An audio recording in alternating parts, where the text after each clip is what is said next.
سلامونه مې واخلئ. یو ډېر زیات دردونکی خبر دی او هغه د هغه چا دپاره څوک چې د علم د قلم د کتاب سره تعلق ساتي. ګورنمنټ ډیګري کالج الپورۍ په کوم کې چې ما په خپله باندې FSC یعنې د 12م سند ترلاسه کړی دی، زده کړې مې کړي دي. دغه کالج خدای مکه په کوم حال چې روان دی که دغسې د ده پوزیشن نو ډېر ژر به هغه د سوونو سټوډنټس چې هغه په دې کې اوس زده کړې کوي او بیا هغه د زرګاو سټوډنټ چې د هغې مستقبل د دې سره تړلی دی او بیا هغه د لکاو کورنۍ چې هغو هم دغه کالج ته سترګې دي په ضلع شانګله کې، هغه ټول به د علم د رڼا نه محرومه پاتې شي. دا خبره ډېره مهمه ده، دا راسره واورئ. ګورنمنټ ډیګري کالج الپورۍ چې هغه اوس په ضلع شانګله کې یوازینی هغه کالج دی چې په هغې کې BS سیسټم سټارټ شوی دی.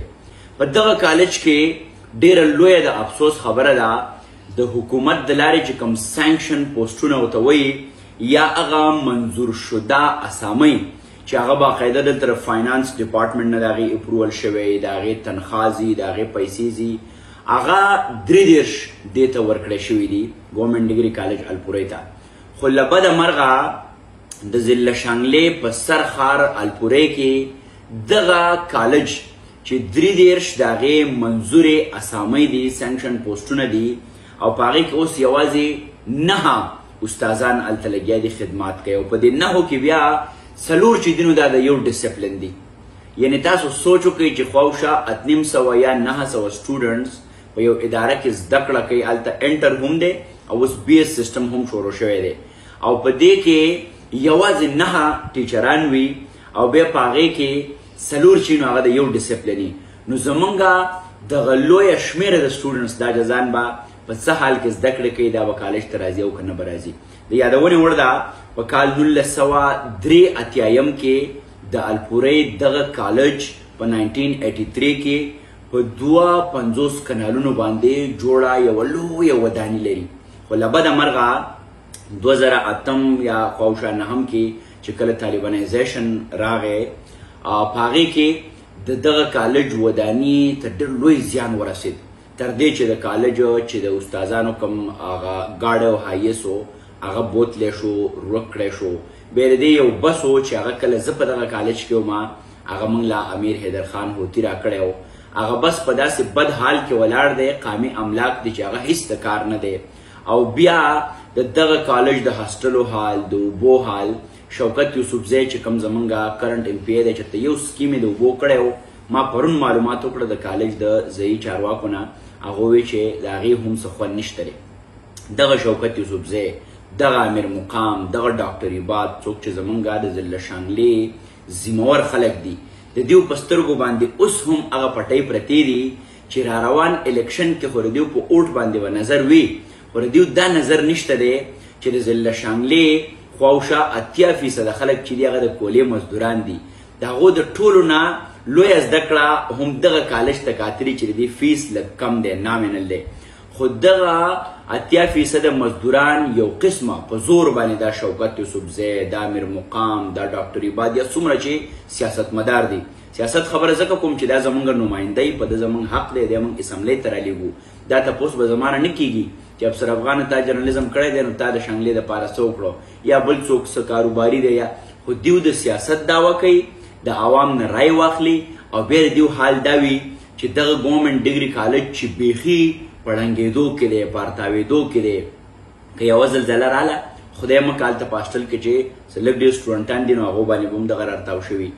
یا دغه کالج کې چې نن سبا د استادانو کومه لویه ستونزه ده او شوکت یوسفزی دلته د کامران بنګش صاحب سره هم ناستي چې هغه د هایر ایجوکیشن دپاره اتھارټي د ریلیونټ اتھارټي ده. دغه ځای کې شوکت صاحب بیا څه نه ویني، خو که هلته د روډونو PPC کولی او کټایي کولی او ټیکهدارانو سره نو هغې ته دیو ډېر خوشحالیږي.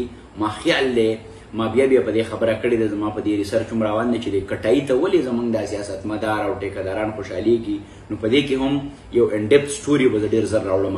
یو ځل مې بیا دغه غوښتنه ده د خدای لپاره دغه ویډیو چې څومره هم تاسو ما سره اواز بدرګه کولی شئ، زمونږ هغه الما میټر هغه اداره چې د کومې نه زه په خپله فارغ یم، ډېر ښه پوهانې فارغه کړي دي. نن هغه په دې حال کې ده چې د 33 جایز یا سانکشن پوسټونو نه راتېر هغه یوازې 9 استادان لري. دغه هارډ ایریا ده، هر سړی لاړ شي. زمونږ ډېر محترمین استادان لیکچرران 2 میاشتې یا 3 میاشتې ډیوټي وکړي، بیا دغه سیاسي کس ته ووایي چې شوکت صاحب بدلي مې وکړه، نو هغه د خپلو 10 ووټونو په خاطر باندې 800 یا 900 سټوډنټان چې دي هغه تیرو ته ولي. امیر مقام صاحب د چا بدلي وکړي، ډاکټر عباد صاحب د چا بدلي وکړي. زه درته یو ځل بیا سوال کومه، دا د قام د مستقبل سوال دی، دا زمونږ د ادارې د پیاوړتیا سوال دی. دغه لویه آبادي چې هغه خواوشا په 52 کنالو باندې مشتمله ده، نن هغه په داسې حال ولاړه ده چې د زړه د سو ده. زه چې کله هم ورشم تاسو یقین وکئ په دې لاره چې تېرېږم زما زړه روانېږي. شانګلې سره نور دي څه، د کولې مزدوري ده، د پنجاب مزدوري ده، د کراچۍ د چایو په هوټلو کې د شانګلې غریب رور ولاړ دی. خو که داسې ادارې موږ په خپلو خپو ودرو، استادان ورله راولو، نو هله به دلته تعلیمي هلې ځلې راشي. دیو خبره کوي چې د کولې مزدوري دې نه کوي، نو چې دلته ولته کالج نه راوړي، کالج که یو دی نو هغې ته استاز نه راولي، نو دی د کولې مزدوري نه کوي، نو دی به څه کوي؟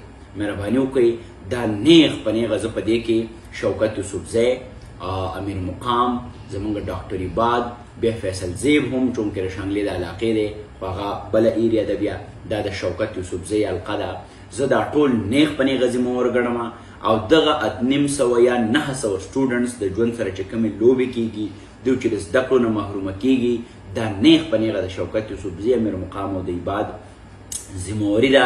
د دوی نه به تپوس کېږي، د شانګلې، د کولې، د مزدور د بچي سره نور زیاتی مه کوئ او په دې باندې فوري اکشن والی.